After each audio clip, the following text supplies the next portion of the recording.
Okay. Hi, Will. It's so nice to see you again and connect with you. I've heard a little bit about what you're doing, and I want to share a little bit with the group about my experience with you. And then I have some questions for you because I really just want to hear where you're at in your life right now. When we were last connected, it was in, I believe, 2020. We were like pandemic and we Yeah. rode through that together. I believe that was the year that we gave you the Peacemaker of the Year award. Actually, we gave you that award earlier, but around 2020, when we were last time we were connected, you were in your third year at George Washington University. You were studying peace studies and Spanish, I believe, and a bunch of other things. And I know you were also talking about a master's. So, just to start, and then I'm sure we'll come back full circle. Tell us a little bit about where you're at today. Yeah, totally. That's all of that information is correct. Your memory is impeccable. I did end up finishing my undergraduate studies at George Washington University. So I graduated with a Bachelor of Arts in Spanish Language, Literature, and Culture. And then I also double majored in peace studies, so like an international relations degree, kind of, but with more of a peace focus.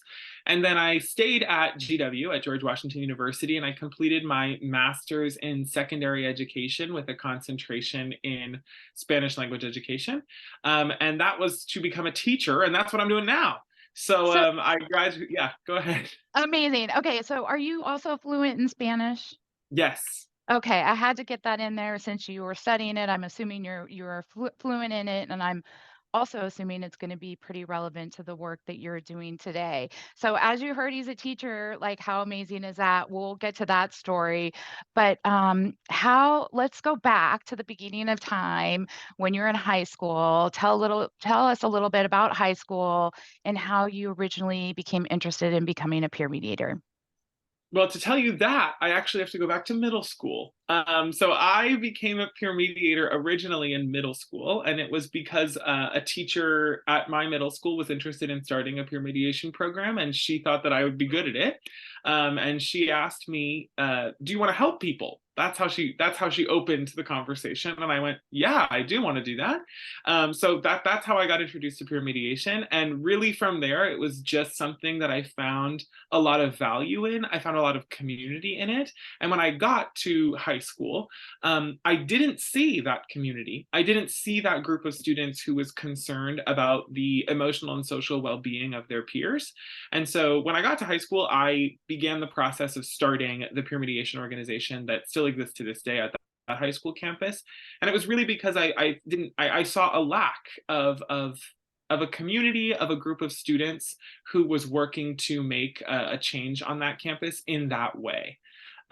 So really it was a rollover from middle school I love it. yeah. Okay, so you started in middle school, which is interesting, and it's interesting to me also that you were seeking community at that point in your life.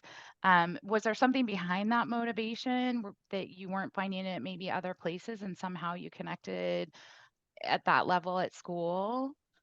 That's a good question. I think maybe it was the specific sort of high school culture, the existing organizations and structures that were in place didn't resonate with me.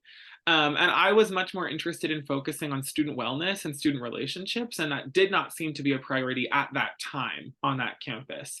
Community has always been really important to me forever. Being connected to my community, having a place where I feel like I can feel like I'm in community, so that is why I started it, because I needed a community of people Right. who were equally concerned or equally invested in the progress of student well-being and social relationships on our campus.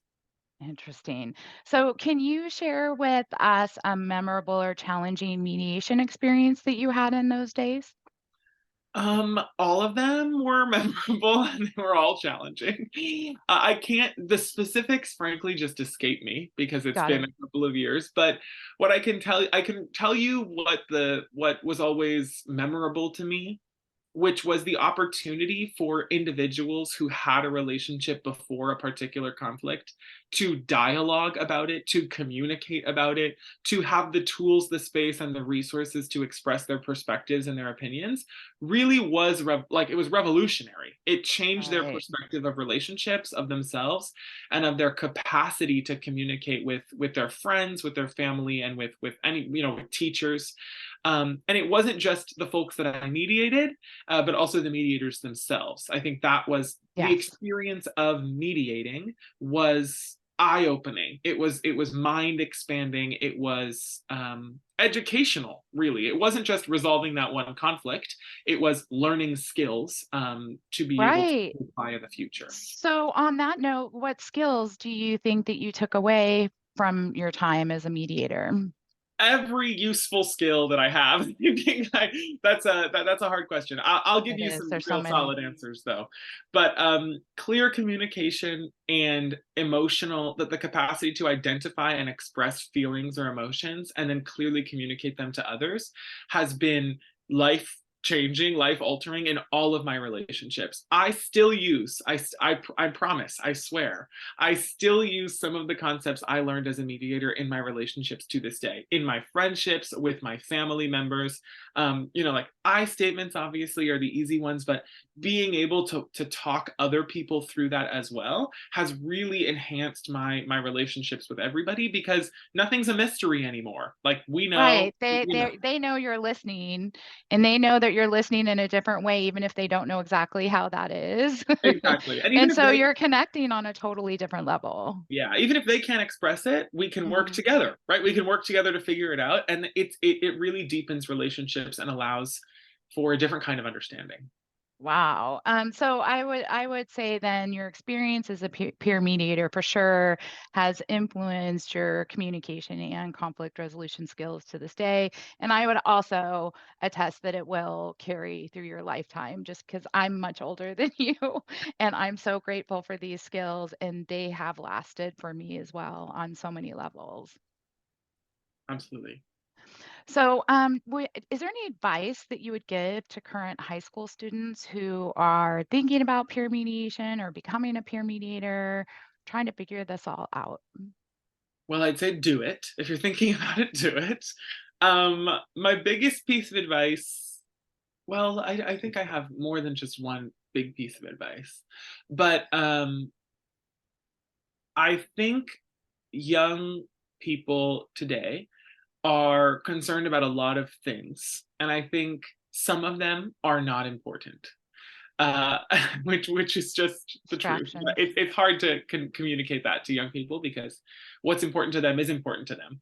Right. So my advice, which is true, what it is important. Some of the things are important to them in that moment. My advice would be to prioritize relationships, and I don't just mean that in a individual sense. So not just prioritizing your own relationships, but prioritizing the relationships of those in your circles, in your school, in your classrooms, in your community, in your family, in your faith community, whatever it might be. Because at the end of the day, those relationships are what matter. Mhm. And it's also that's where the real work gets done. How's that? Definitely. You know what I mean? So Yes. and peer mediation, that that is, as much as we talk, peer mediation is a lot of skills, but it really is just understanding intimately relationships and dynamics within relationships, and using certain skills and And sets of knowledge. conflict management, right? Learning how to manage that conflict and turn it into something positive for yourself. Because really, conflict is a change maker, and it's the best thing really once you get through it, Mhm. once you figure out how to get through it. Yeah. Okay, so I really want to hear now. Let's bring it back full circle now. You are done with college. You're now teaching. So tell us a little bit about that and tell us what you're doing.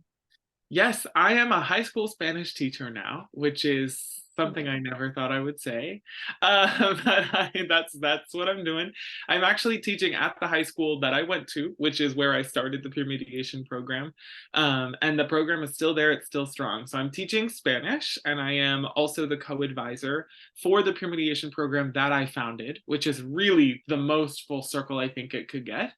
I Um, mean, that's amazing. it's yeah, it's a little crazy. So that's what I'm doing. I'm dedicating my life to the youth because that I think that's where I think my energy needs to go at this current moment. I mean, they're so lucky to have you. You definitely have that unique skill set that not a lot of people have. So, what an incredible gift for you to come full circle and be working there. I'm sure they're super appreciative of you.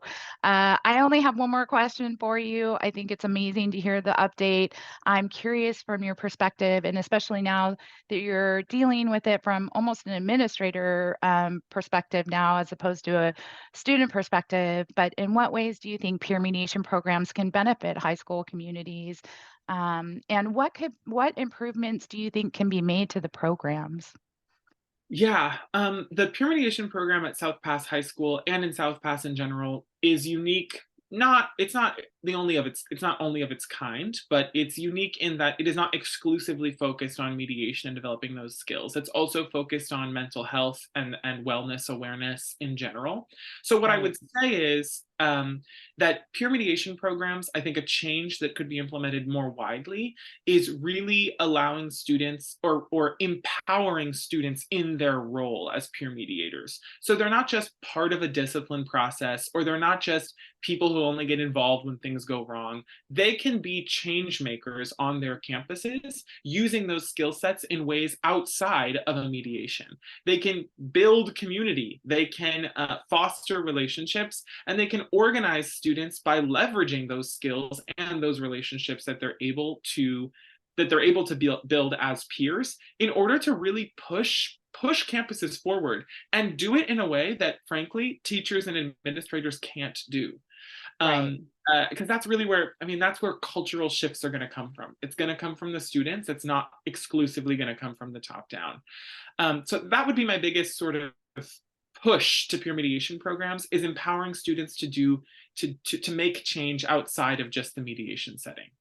Is that also your recommendation of how I feel like South Pass kind of has that covered because they do have all the student groups, which are student led, student driven, which is fantastic. Not all schools have that capability.